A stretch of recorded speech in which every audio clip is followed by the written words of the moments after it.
Evening Pumilas North, Dolores Ludaes, 16. Gandang-ganda, Pundega!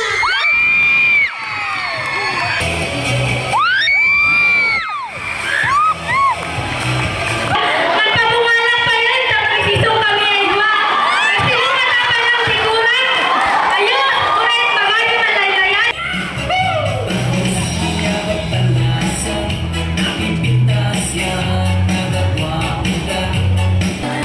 Miss Dolores is an incoming grade 12 student.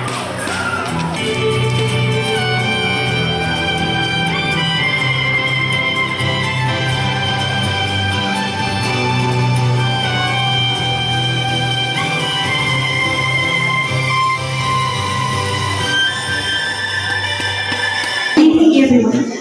Engaging in pageantries not only develop my self-confidence but also serve as a way to communicate and socialize in our community. In joining this event, it helps me to know more about myself, and I also appreciated the love and support of my kabarangays. It also serves as an inspiration for the next generation. And I thank you.